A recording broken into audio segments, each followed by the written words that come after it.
প্রিয় বন্ধুরা, নবম দশম শ্রেণীর উচ্চতর গণিত তৃতীয় অধ্যায় জ্যামিতি দ্বিতীয় পর্বে তোমাদের জন্য যে উপপাদ্যটির আয়োজন করেছি সেটা পিথাগোরাসের উপপাদ্যের একটি অনুসিদ্ধান্ত। এটা সূক্ষ্মকোণের বিপরীত বাহুর উপর যে অঙ্কিত বর্গক্ষেত্রের ক্ষেত্রফল নির্ণয়ের একটি উপপাদ্য। গণিত ক্লাসের সবাইকে স্বাগত জানাচ্ছি। আমি মদন মোহন পাল, সহকারী শিক্ষক গণিত, সেন্ট জোসেফ উচ্চ বিদ্যালয়, খুলনা। আমরা এই উপপাদ্যটি প্রমাণের ক্ষেত্রে যে বিষয়গুলির প্রয়োজন হবে তা একটু দেখে নিই। লম্ব অভিক্ষেপ বা অর্থোগোনাল প্রজেকশন। লম্ব অভিক্ষেপটা কি আমরা চিত্র মাধ্যমে একটু বোঝার চেষ্টা করি। সংজ্ঞা হলো কোনো বস্তুর উপর কোনো তলের সাথে লম্ব বরাবর আলোক রশ্মি আপতিত হলে উক্ত তলে বস্তুর যে ছায়ার সৃষ্টি হয় তাকে ওই বস্তুর লম্ব অভিক্ষেপ বলে। আমরা দুটো চিত্র দেখতে পাচ্ছি। একই বস্তুর লম্ব অভিক্ষেপ এক এক জায়গায় এক এক রকম হতে পারে। যে তলের উপর লম্বভাবে আলোক রশ্মি আপতিত হবে সেই তলের উপরেই ওই বস্তুটির একটি ছায়া বা অভিক্ষেপ সৃষ্টি হবে। আমরা জ্যামিতিকভাবে কিছু বিষয়ের লম্ব অভিক্ষেপ লক্ষ্য করি, যেমন বিন্দুর লম্ব অভিক্ষেপ। একটা বিন্দুর লম্ব অভিক্ষেপ কি হতে পারে আমরা একটু দেখি। একটা বিন্দুর লম্ব অভিক্ষেপ একটি বিন্দু কোনো তলে অবস্থিত নির্দিষ্ট সরলরেখার উপর কোনো বিন্দুর লম্ব অভিক্ষেপ বলতে সেই বিন্দু থেকে সরলরেখার উপর অঙ্কিত লম্বের পাদবিন্দুকে বোঝায়। একটা রেখাংশের লম্ব অভিক্ষেপ কি কি হতে পারে আমরা একটু লক্ষ্য করি। একটা রেখাংশ যদি একটা তলের সাথে লম্বভাবে অবস্থান করে তাহলে তার লম্ব অভিক্ষেপ 0, অর্থাৎ একটা বিন্দুতে রূপান্তরিত হবে। রেখাটা যদি তলের সাথে কিছু কোণে অবস্থান করে তখন তার একটা লম্ব অভিক্ষেপ আমরা পাবো। চিত্রে আমরা দেখতে পাচ্ছি রেখাটা আরেকটু হেলানো হলে লম্ব অভিক্ষেপের দৈর্ঘ্য আরেকটু বাড়বে, আরো একটু বেশি হেলানো হলে লম্ব অভিক্ষেপের মান আরো একটু বেশি বাড়বে। এভাবে আমরা যদি লক্ষ্য করি তাহলে একটা রেখাংশের লম্ব অভিক্ষেপের সর্বোচ্চ মান রেখাংশের দৈর্ঘ্যের সমান হতে পারে আর সর্বনিম্ন মান 0 হতে পারে। তাহলে এটা সংজ্ঞাটা আমরা দেখে নিই। কোনো রেখাংশের প্রান্ত বিন্দুদ্বয় হতে কোনো তলের উপর দুইটি লম্ব অঙ্কন করলে তলের উপর লম্বের পাদবিন্দুদ্বয়ের সংযোজক যে রেখাংশ পাওয়া যায় তাকে ওই রেখাংশের লম্ব অভিক্ষেপ বলে। এবার আমরা যে উপপাদ্যটি জানব এটা পিথাগোরাসের উপপাদ্যের একটি অনুসিদ্ধান্ত।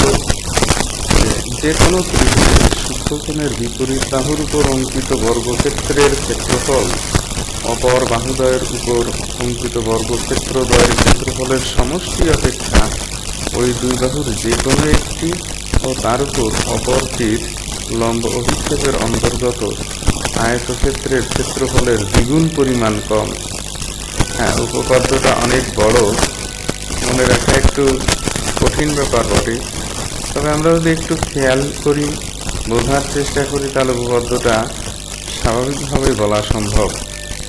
আমরা প্রথমত এটার বাস্তব যে প্রমাণটা সেটা আমরা একটু দেখব, প্র্যাকটিক্যালি প্রমাণ।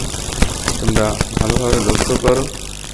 আমরা সাধারণভাবে যে প্রমাণটা করতে চাইছি সেটা হলো সূক্ষ্মকোণের বিপরীত বাহু অর্থাৎ ত্রিকোণ সূক্ষ্মকোণ তার বিপরীত বাহু এ, তার উপর অঙ্কিত বর্গক্ষেত্রের ক্ষেত্রফল এবি স্কোয়ার, কোণ সংলগ্ন বাহুদ্বয় এসি আর বিসি এর উপর অঙ্কিত বর্গক্ষেত্রের ক্ষেত্রফলের সমষ্টি অপেক্ষা এর যে কোনো একটি বাহু বিসি এবং সেই বাহুর উপর কোণ সংলগ্ন অপর যে বাহু এসি তার লম্ব অভিক্ষেপ হলো সিডি, এদের অন্তর্গত আয়তক্ষেত্রের দ্বিগুণ পরিমাণ কম, অর্থাৎ 2bc ইন্টু সিডি। এবার আমরা প্র্যাকটিক্যালি এটা একটু দেখি। এখানে এ বিবাহুর উপর একটা বর্গক্ষেত্র আঁকি যার একটা ক্ষেত্রফল পাওয়া যাবে। অপর বাহুদ্বয়ের উপরেও বর্গক্ষেত্র আঁকি। এবার আমরা একটা লম্ব অভিক্ষেপ বিসি এর উপর এসি এর লম্ব অভিক্ষেপ এটুকু নির্ণয় করি। তাতে আমরা যে লম্ব অভিক্ষেপটুকু পাবো সেটুকু হলো সিডি। এখন বিসি আর সিডি এর অন্তর্গত আয়তক্ষেত্র, এটাকে অর্থাৎ আয়তক্ষেত্রের দৈর্ঘ্য হবে বিসি এবং প্রস্থ হবে সিডি। তাহলে এরূপ আয়তক্ষেত্র আঁকলে তার ক্ষেত্রফল বা সেই ক্ষেত্রটি এরূপ হবে। এখন আমরা এটাকে একটার উপর আরেকটি বসিয়ে আমরা দেখি যে ক্ষেত্রফল সমান কিনা। এখন আমাদের এইটা সমান দেখাতে হবে। আমরা এই দুটোর যোগফল এর থেকে ওর দ্বিগুণ পরিমাণ কম, এর দ্বিগুণ পরিমাণ কম, অর্থাৎ এটার দ্বিগুণ পরিমাণ যদি এখান থেকে বাদ দেওয়া হয় তাহলে ওই বাম পাশের ক্ষেত্রটির ক্ষেত্রফল সমান হবে কিনা, ক্ষেত্রফলের সমান হবে কিনা সেটা আমরা একটু দেখি। আমরা সমষ্টি থেকে এই দ্বিগুণ পরিমাণ কম এটাকে ব্লক করে রাখছি। তো আর অবশিষ্ট অংশটুকু কেটে কেটে আমরা এর পাশে জড়িয়ে দিয়ে দেখি যে বাম পাশের ক্ষেত্রের ক্ষেত্রফলের সমান হয় কি না। আচ্ছা, এবার হলুদ যে কালারটা দেখা যাচ্ছে, ঠিক দেখো, একটু খেয়াল করলেই বোঝা যাবে যে একই মাপের আরেকটি ক্ষেত্র উৎপন্ন হয়েছে। অর্থাৎ আমরা যেটা বলতে পারি সেটা হলো ওই দুটো ক্ষেত্রের ক্ষেত্রফলের সমষ্টি থেকে দ্বিগুণ পরিমাণ কম। এবার জ্যামিতিকভাবে আমরা যদি এই উপপাদ্যটি প্রমাণ করতে চাই তাহলে যেভাবে আমরা অগ্রসর হতে পারি, যে জ্যামিতিকভাবে প্রমাণ করার জন্য আর 4টি স্টেপ বিবেচনা করতে হয়: সাধারণ নির্বাচন, বিশেষ নির্বাচন, অঙ্কন আর প্রমাণ। সাধারণ নির্বাচন আমরা আগেই জানলাম। এবার বিশেষ নির্বাচন অর্থাৎ চিত্রের উপর ভিত্তি করে যে বর্ণনা, বিশেষ নির্বাচনের চিত্রের বর্ণনা থাকবে, কি প্রমাণ করতে চাই তার একটা গাণিতিক রূপ থাকবে। আমরা একটু লক্ষ্য করি, মনে করি এবিসি ত্রিভুজের সি কোণ সূক্ষ্মকোণ, এর বিপরীত বাহু এবি এবং বিসি এর উপর এডি লম্ব। তাহলে এখানে বিসি এর উপর এসি এর লম্ব অভিক্ষেপ হলো সিডি। এবার আমরা যেটা প্রমাণ করতে চাই, AB square equal to AC square যোগ বিসি স্কোয়ার সমান minus 2 into BC into CD. প্রমাণ, তাহলে বিডি এডি লম্ব বিসি হওয়ায় আমরা ওখানে দুটো সমকোণী ত্রিভুজ দেখতে পাচ্ছি, এবিডি আর এসিডি। এখানে পিথাগোরাসের উপপাদ্য অনুসারে আমরা এসিডি এই ত্রিভুজের থেকে লিখতে পারি AC square equal to AD square যোগ সিডি স্কোয়ার।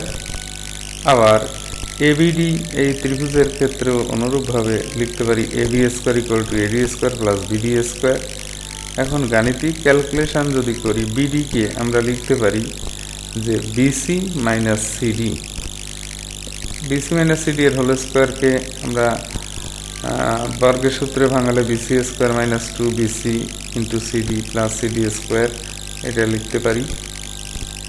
এবার এই লাইনটাকে একটু রিঅ্যারেঞ্জ করে যদি লিখি, এডি স্কোয়ারের পাশে সিডি স্কোয়ারকে নিয়ে আসি, যা আমরা 1 নঙে দেখতে পাচ্ছি, তার মান এসি স্কোয়ার।